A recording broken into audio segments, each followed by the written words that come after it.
Alors, dans le AS48, on vous pose différentes questions.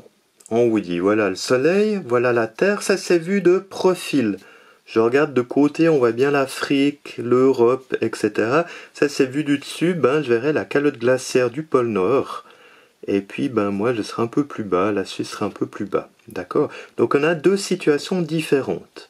Avec le plan de l'écliptique, je vous rappelle, c'est le plan dans lequel se trouve la trajectoire de la Terre.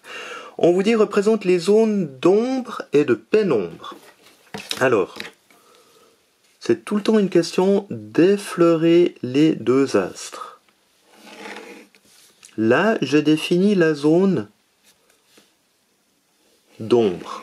C'est-à-dire, si je trouve n'importe où dans cette zone-là, je vois pas le soleil. Donc là, je vais mettre qu'on est dans l'ombre. Si je suis maintenant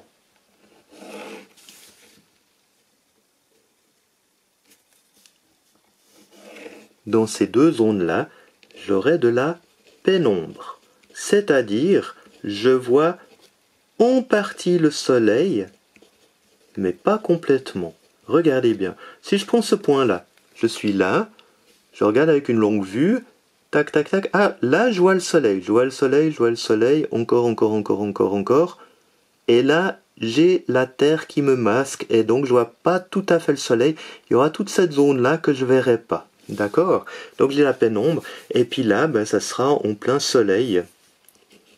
Je vais mettre lumière. Et ici, ça serait en pleine lumière. D'accord?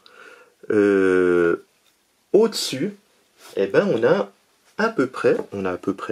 a exactement la même chose. On a de nouveau ce cône. Alors je vais le faire beaucoup plus vite.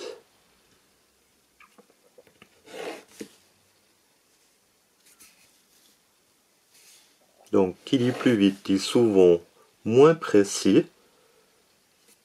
Mais c'est juste pour nous donner une idée. Donc là, j'aurai de l'ombre, de la pénombre et de la lumière. D'accord? Donc là, j'ai répondu à la question A. Sur chaque schéma, considère le Soleil, la Lune et la Lune dans un même plan perpendiculaire au plan de l'écliptique. Donc, la Lune, elle est dans un plan perpendiculaire dans cette zone-là, comme ça, sur ce premier dessin. Et puis on vous dit, dessine en rouge la position de la Lune lors d'une éclipse totale de Lune. La Lune, elle sera en rouge quand elle sera dans cette zone-là. D'accord? Je vais dessiner la Lune rouge dans cette zone d'ombre. Nulle part sur la Terre, on va la voir. Et donc, elle sera en éclipse totale de Lune. En bleu, lorsque la Lune...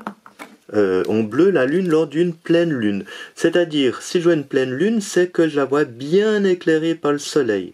Donc, il faut qu'elle soit en pleine lumière. Donc, la pleine Lune, elle ne peut être que là. D'accord? Et puis, en vert, lorsque la Lune...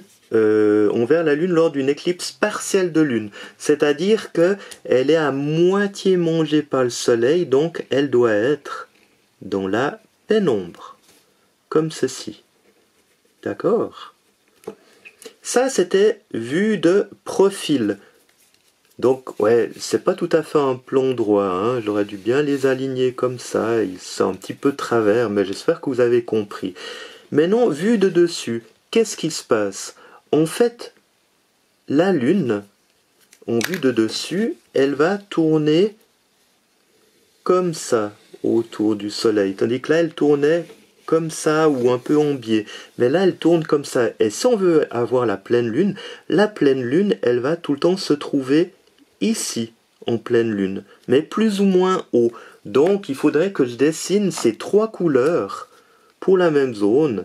Bleu, alors je fais juste des anneaux, vert, et puis rouge, pour dire, oui, elle sera partielle, complète, ou pas du tout, ou seulement pleine lune, que quand elle est bien à l'opposé du Soleil par rapport à la Terre, d'accord? Donc ce sera que dans cette zone-là qu'on aura ces dispositions, mais entre guillemets, ça dépendra comment le plan de trajectoire de la Lune est penché par rapport à l'autre. Je vous rappelle que la Lune, elle est penchée de 5,9 degrés par rapport au plan de l'écliptique. Donc ça sera un petit peu comme ça. Tandis que là, elle sera tout le temps en pleine lune au même endroit. C'est pas possible de changer.